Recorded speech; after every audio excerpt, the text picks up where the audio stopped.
بسم الله الرحمن الرحيم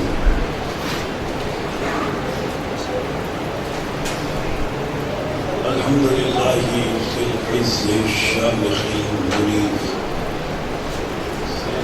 جلال البازخ العظيم ذي الملك الفاخر القديم مالك الأملاك مفلك الأفلاك مسخر الشمس والقمر مكبر الليل والنهار مكبر النهار على الليل قاسم كل جبار عنيد مهلك كل شيطان مريد رب الجنة والناس رب العالمين لا يذكره صراط المستصرخين لا يبرمه إلحاح الملحين العاصم للصالحين موفق للمفلحين مولى العالمين أنزل السكينة على قلوب المؤمنين جلت عظمته الصلاة والسلام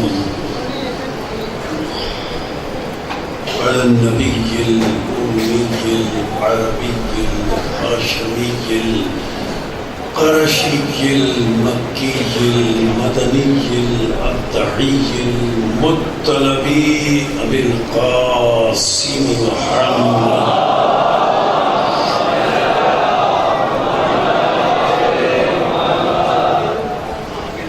الصلاة والسلام الطيبين الطاهرين المعصومين المظلومين المنتجبين المنتخبين المطهرين الذين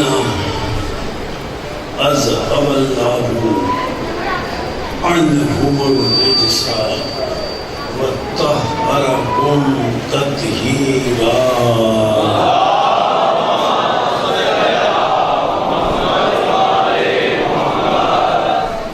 فقد قال الحكيم في محكم كلامه المتين وخطابه المبين هو أصدق الصادقين وقوله الحق لأنه هو مؤمن الحق بالحق بسم الله الرحمن الرحيم ولله يسجد من في السماوات والأرض طوعا وكرها وظلالهم بالغدو والآصال صلوات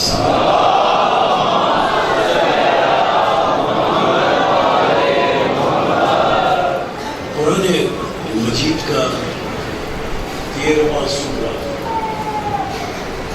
سورہ مبارکہ رات اس کی 15ویں آیت واقعی ہدایہ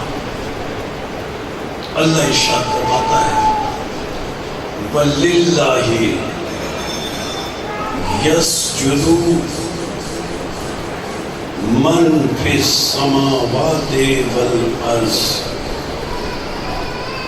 اور وَلِلَّهِ اور اللہ کے لیے سجدہ کرتے ہیں من جو بھی زمین میں ہے من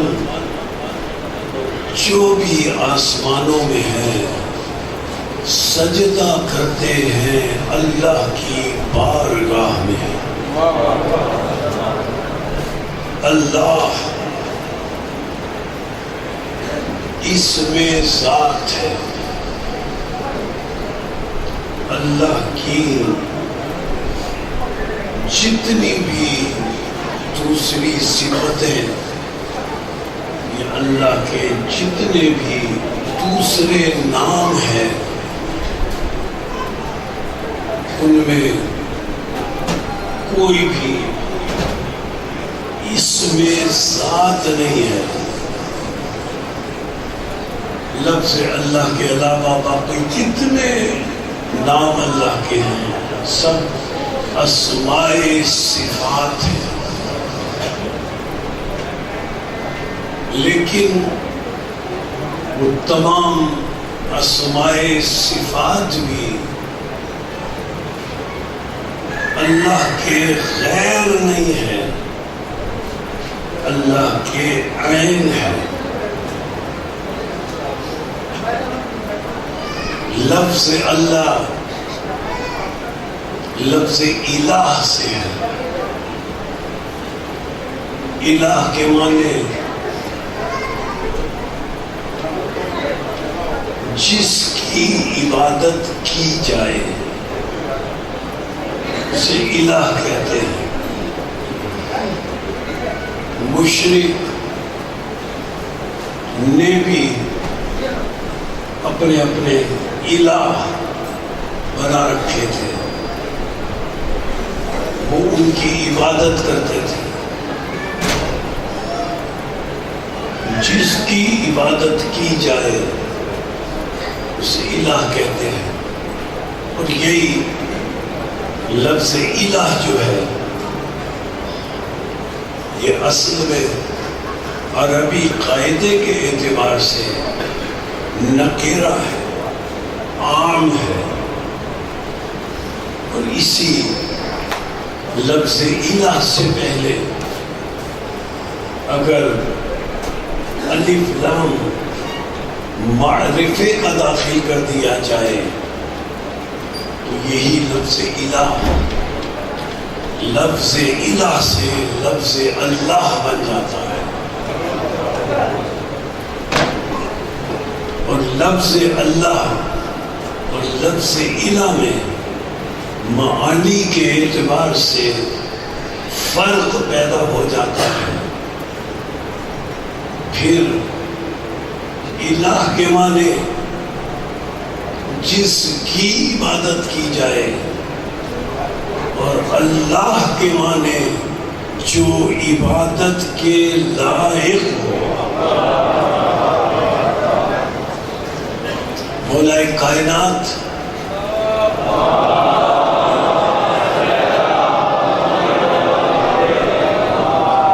اسی لیے اپنا چہرہ آسمان کی طرف بلند کر کے یہ جملے کہتے تھے، یا اللہ میں تیری عبادت اس لیے نہیں کرتا کہ مجھے جہنم کا خوف ہے، نہ میں علی تیری عبادت جنت کے لالچ میں کرتا ہوں۔ یا اللہ میں تیری عبادت اس لیے کرتا ہوں کہ تو عبادت کے لائق ہے۔ وَلِلَّهِ، اور اللہ کی بارگاہ میں یسجدو، سب سجدہ کر رہے ہیں، جو زمین میں ہیں، آسمانوں پر ہیں، طوعاً۔ اب اللہ فرماتا ہے سجدہ تو سب کر رہے ہیں، کوئی خوشی سے اللہ کی بارگاہ میں سجدہ کر رہا ہے، وَكَرْهًا، اور کوئی مجبوراً اللہ کی بارگاہ میں سجدہ کر رہا ہے۔ سجدہ تو سب کو کرنا ہے اس کی بارگاہ میں۔ یہاں سجدے کا مطلب ہے کچھ اللہ نے انسان کو ایسی چیزیں عطا فرمائی ہیں کہ جن میں اللہ کی بات بہرحال ماننی پڑے گی، کے سامنے، اس کے حکم کے سامنے کچھ باتیں ایسی ہیں کہ اللہ کے حکم کے آگے ہر حال سر تسلیم خم کرنا پڑے گا۔ اس سر تسلیم خم کرنے کا نام اللہ کی بارگاہ میں جھک جانا ہے، اللہ کی بارگاہ میں سجدہ کرنا ہے، یعنی اللہ کی کچھ باتوں کو ماننے کا نام اور اس کے حکم کے آگے سر تسلیم خم کرنے کا نام سجدہ ہے۔ یہاں اس آیت میں جیسے انسان سجدہ کیا ہے اللہ کے، جو اللہ نے کیا، یعنی دو پیر انسان کے ہیں، ایک پیر تو اوپر بلند کر سکتا ہے، لیکن جس وقت ایک پیر اوپر بلند ہو اسی وقت دوسرا پیر اوپر بلند نہیں کر سکتا۔ یہ اسے ماننا ہے، یعنی اس نے یہ انسان کی فطرت رکھی ہے، انسان خود اگر چاہے ہوا میں اڑنا اڑ نہیں سکتا، یعنی یہ چیزیں کچھ ایسی ہیں کہ اللہ کے سامنے سجدہ کرنا کیا مطلب ہوا؟ ہم میں سے کسی نے حضرت آدم سے لے کر قیامت تک کسی نے اللہ سے یہ درخواست نہیں کی تھی کہ ہمیں دنیا میں پیدا کرے۔ یہ سجدہ ہے، اس نے پیدا کیا تو آنا پڑا۔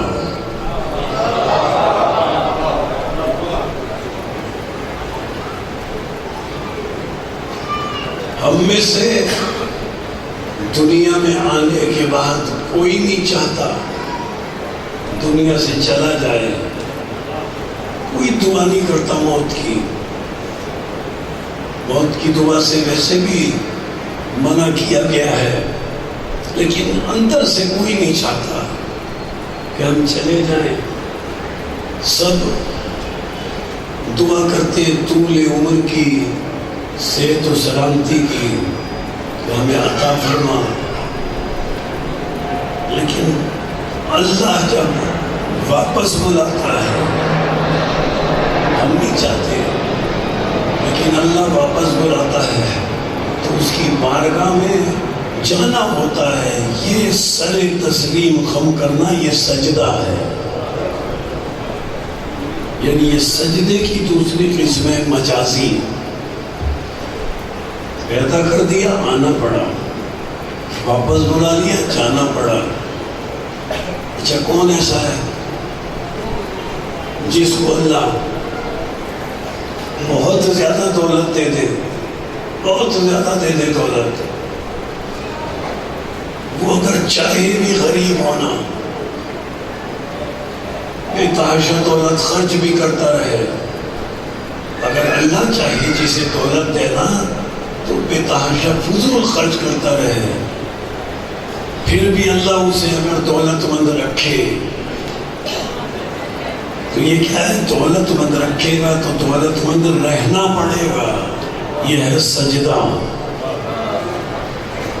اگر غربت دے گا تو غریب رہنا پڑے گا، یہ ہے سجدہ۔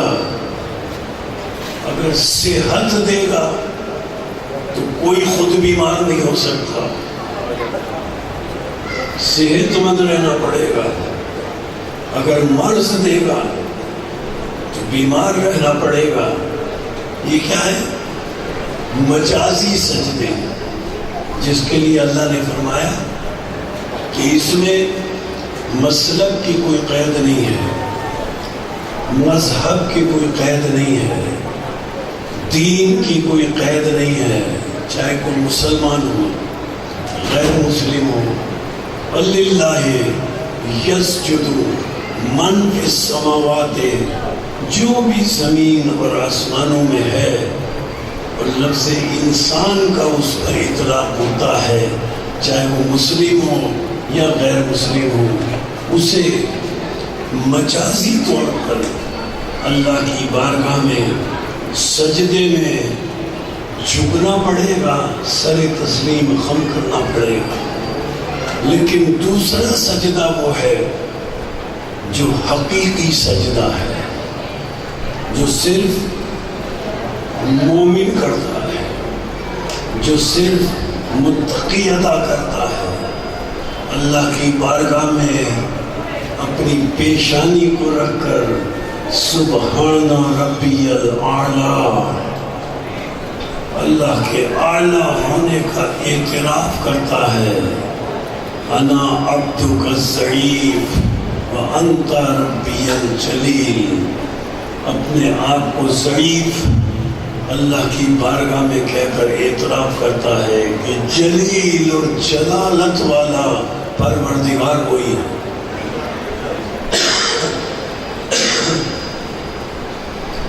یہ ہے اصل سجدہ، یہ ہے حقیقی سجدہ۔ اور ان حقیقی کائنات کے سجدوں میں جو افضل ترین سجدہ ہے وہ امام حسین علیہ السلام نے کربلا کے میدان میں اس طرح ادا کیا کہ جسد مقدس تیروں پر معلق تھا۔ روز عاشور امام حسین علیہ السلام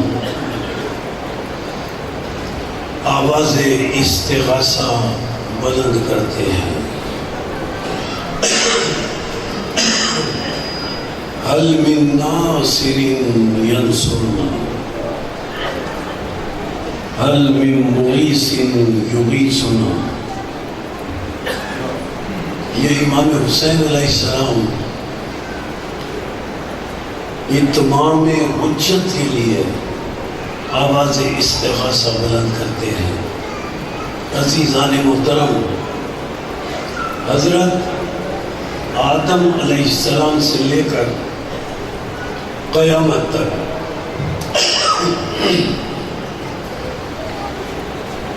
رسول اللہ فرماتے ہیں کہ صرف دو آوازیں ایسی اس کائنات میں بلند ہوئی جن دو آوازوں کو دنیا میں زمین پر موجود افراد نے بھی سنا، اور قیامت تک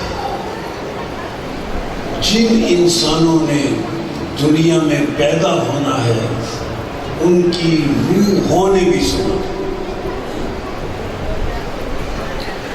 اور جس نے ان دو آوازوں کے سامنے لبیک کہا، پہلی آواز رسول اللہ نے ارشاد فرمایا وہ آواز ہے جب خانہ کعبہ تعمیر کرنے کے بعد حضرت ابراہیم علیہ السلام نے حج کے لیے دعوت دیتے ہوئے اپنی آواز خانہ کعبہ کے باہر بلند کی تھی، تو رسول فرماتے ہیں صرف مکے کے لوگ نہیں، جو قرۂ ارض پر تھے انہوں نے اس آواز کو سنا تھا، اور جس نے لبیک کہا تھا اسے آئندہ آنے والی روحوں نے بھی سنا تھا، اور جس نے لبیک کہا تھا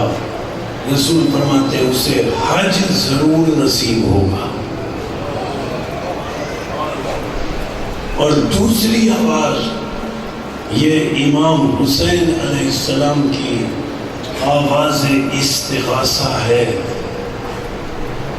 جس نے امام کی آواز استغاثہ کو سنا اور قیامت تک آنے والی جن روحوں نے امام کے آواز استغاثہ کو سنا تو جو بھی امام کے آواز استغاثہ کے جواب میں لبیک کہے گا، جس نے لبیک کہا تھا وہ ضرور غم امام حسین میں آنسو بہائے،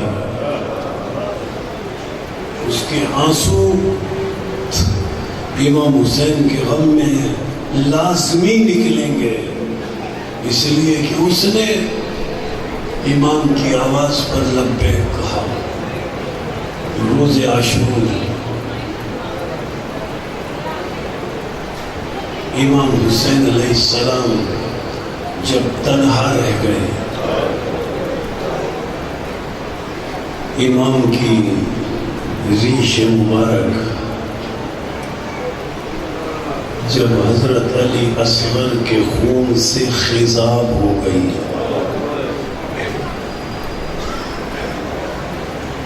کوئی نہ رہا، تو امام حسین سر سے پیر تک خون میں نہائے ہوئے تھے۔ کہیں حضرت قاسم کے بدن کے ٹکڑوں کا خون لباس پر تھا،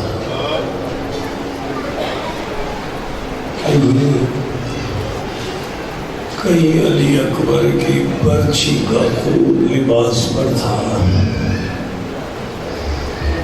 کہیں مون محمد کا خون لباس پر تھا۔ سر سے پیر تک مولا حسین خون میں نہائے ہوئے تھے۔ خیمے میں آئے، بہن ام کلثوم، بہن زینب سلام اللہ علیہما سے کہا چلو خیمہ سید سجاد علیہ السلام میں چلو، میں سجاد کو امامت کے راز منتقل کر دوں۔ جناب ام کلثوم چلی سلام اللہ علیہ، جناب زینب سلام اللہ علیہ ساتھ چلے۔ امام حسین علیہ السلام سر سے پیر تک خون میں نہائے ہوئے ہیں۔ حضرت سید سجاد علیہ السلام بستر پر تھے۔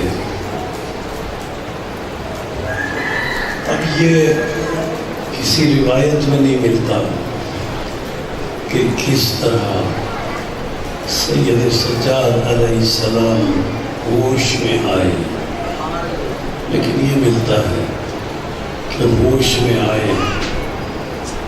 جناب ام کلثوم سلام اللہ علیہ نے سہارا دے کر بیمار کربلا کو بٹھایا۔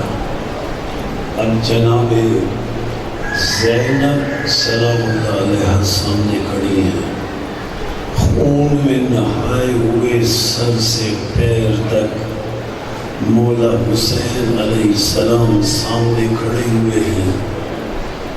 سید سجاد علیہ السلام نے ایک نظر ڈالی مولا حسین پر، پھر ایک نظر ڈالی جناب زینب پر۔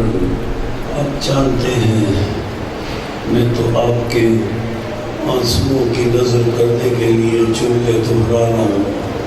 انگشت شہادت سے سید سجاد علیہ السلام نے امام حسین کی طرف اشارہ کر کے جناب زینب سے پوچھا، پھوپھی اماں یہ بوڑھا شخص کون ہے؟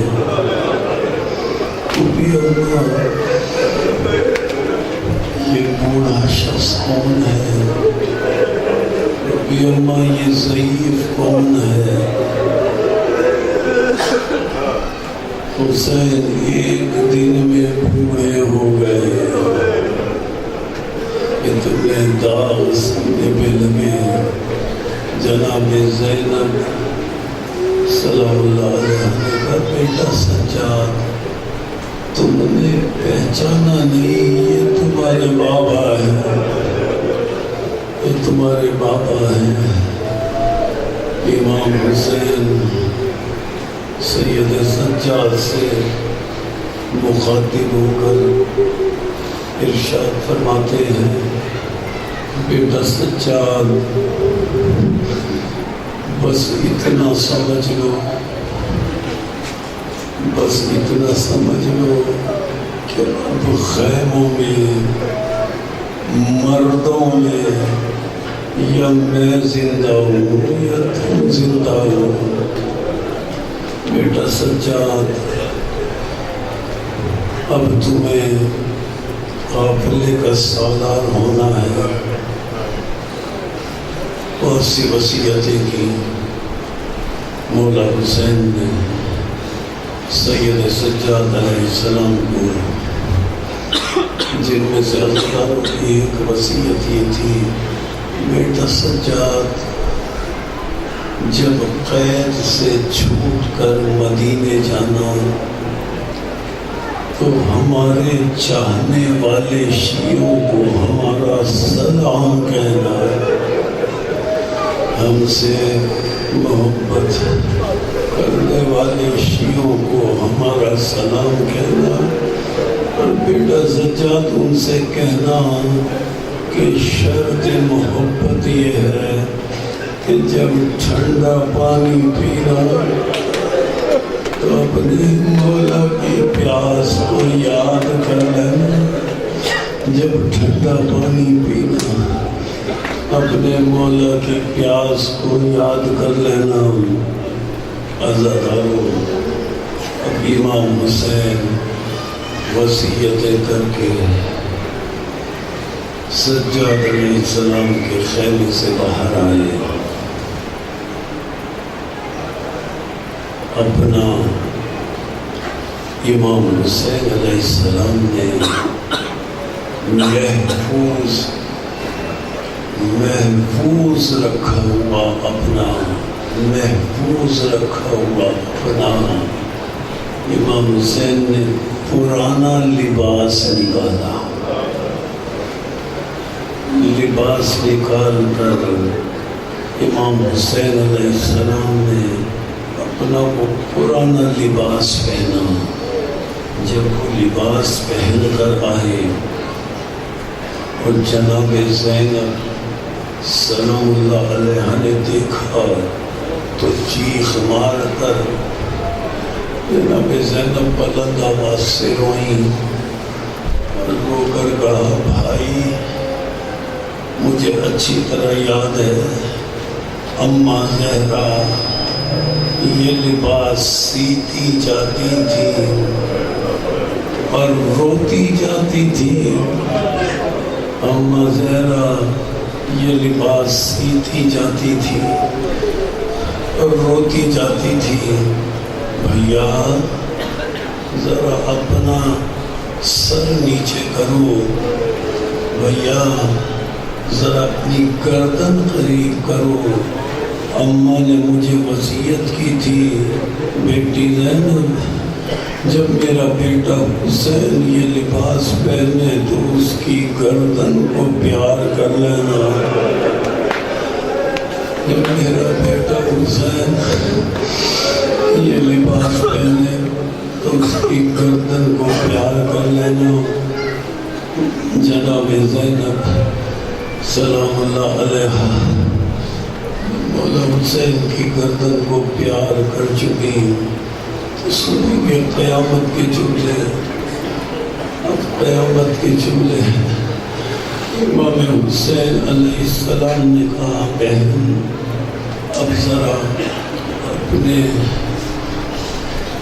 اب ذرا اپنے بازوؤں سے غدا ہٹاؤ،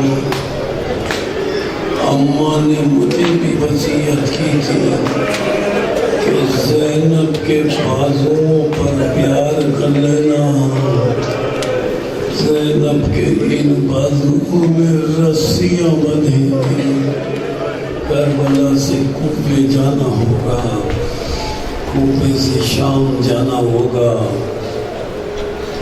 اب یہ دونوں بہن بھائی خیمے کے دروازے کی طرف چلے۔ امام حسین علیہ السلام یہ کہتے ہوئے چلے، یا زینب یا ام کلثوم یا سکینہ یا فضہ علیکن منی السلام، تم سب کو میرا آخری سلام ہو۔ مولا حسین علیہ السلام خیمے کے دروازے سے جب نکلے تو راوی کہتا ہے کوئی بیوی امام حسین کے شانے پر ہاتھ رکھ کر روکتی تھی، اور کوئی بچے تھے یا بچیاں تھیں، جب حسین خیمے کے دروازے سے نکلنا چاہتے تھے تو وہ بچے اور بچیاں حسین کے کرتے کا دامن پکڑ لیتے تھے۔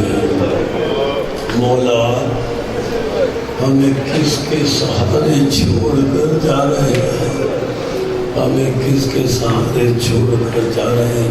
راوی کہتا ہے بار بار خیمے کا پردہ گرتا تھا، بار بار خیمے کا پردہ اٹھتا تھا، حسین نکلنا چاہتے تھے، حسین کو بچے اور بیویاں نکلنے نہیں دیتے تھے۔ راوی کہتا ہے کہ جب امام حسین خیمے کے دروازے سے نکلے تو ایسا محسوس ہوا جیسے بھرے گھر سے جنازہ نکلا، جیسے بھرے گھر سے جنازہ نکلا۔ بچے روتے پیٹتے رہے، بیویاں روتی پیٹتی رہی۔ اب امام حسین خیمے سے باہر آئے، گھوڑے کے قریب آئے۔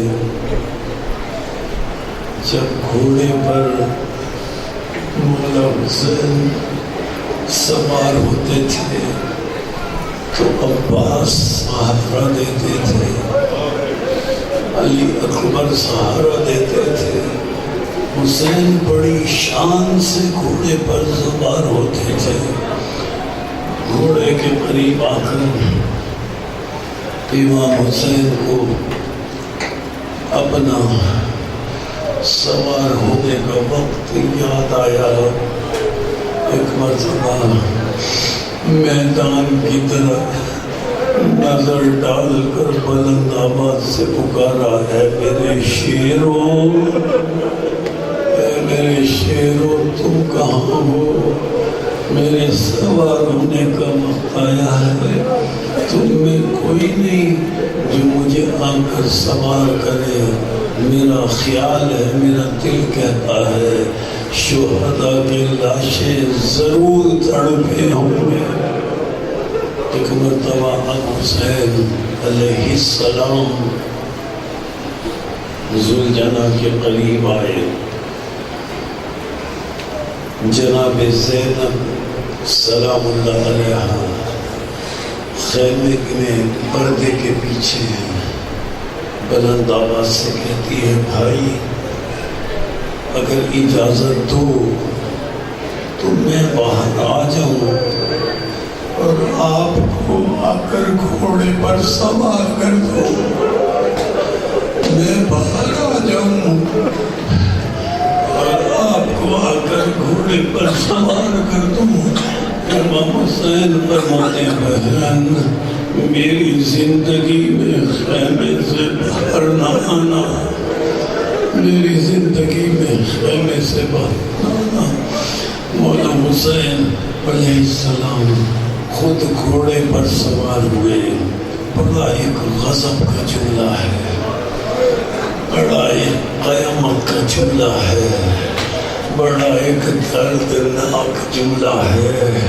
جب حسین نے گھوڑے پر سوار ہو کر گھوڑے سے مخاطب ہو کر کہا، بڑا دردناک قیامت کا جملہ ہے، گھوڑے سے مخاطب ہو کر کہتے ہیں گھوڑے تو مجھے میدان میں لے چل. بڑا قیامت کا جملہ ہے. گھوڑے تو مجھے میدان میں لے چل. گھوڑے بس لے کر جانا ہے, واپس نہیں لانا.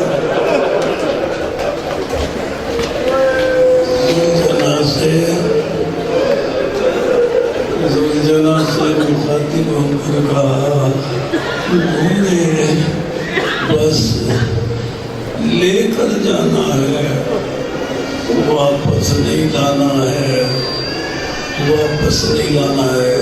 گھوڑا آگے نہیں بڑھا. آپ جانتے ہیں گھوڑا زلجلہ بار بار اپنا چہرہ اپنے پیروں کی طرف کر رہا ہے, اپنا چہرہ اپنے پیروں کی طرف کر رہا ہے. حسین نے کوشش کی گھوڑا آگے چلے, نہیں چلا. جب امام حسین نے دیکھا گھوڑا بار بار اپنا چہرہ اپنے پیروں کی طرف کر رہا ہے, اب جو گھوڑے کے پیروں پہ حسین نے نظر ڈالی, دیکھا 4 سالہ سکینہ گھوڑے کے قدموں سے لپٹی ہوئی ہے, لپٹ کر رو کر فریاد کر رہی ہے بابا کے گھوڑے میرے پاپا کو نہ لے جانا. بھائی اکبر گیا وہ بھی نہیں آیا, چچا عباس گئے وہ بھی واپس نہیں آئے, میرے پاپا کو نہ لے جانا.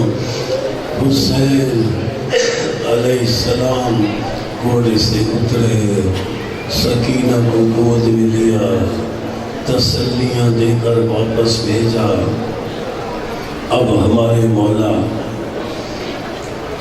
کربلا کے میدان میں آئے, تلوار نکالی. امام حسین کی تلوار کو دیکھ کر دشمن سامنے آنے کی جرأت نہیں کر رہا تھا. دشمن بھاگے پھرتے تھے. مولا حسین کے جملے کربلا میں, مولا حسین کے جملے کربلا میں. آپ تو بیٹھ جائیں, ابھی کوئی زلزلہ برآمد نہیں ہو رہا, بیٹھ جائیں آپ کو. مولا حسین علیہ السلام, مولا حسین علیہ السلام کے سامنے کسی یزیدی کی جرأت نہیں تھی کہ وہ سامنے آ جائے.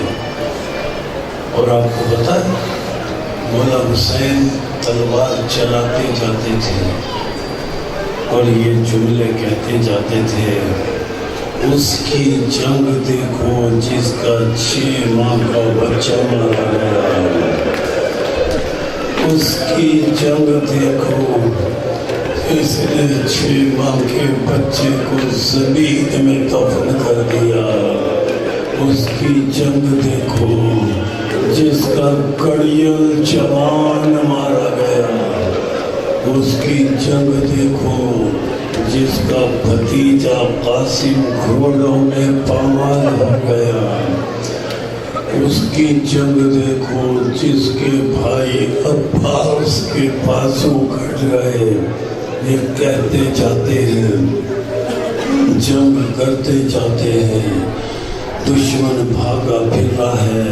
اب ایک وقت ایسا آیا کہ آواز آئی, یا ایتھا النفس المطمئنہ ترجعی الی ربک راضیۃ مرضیہ.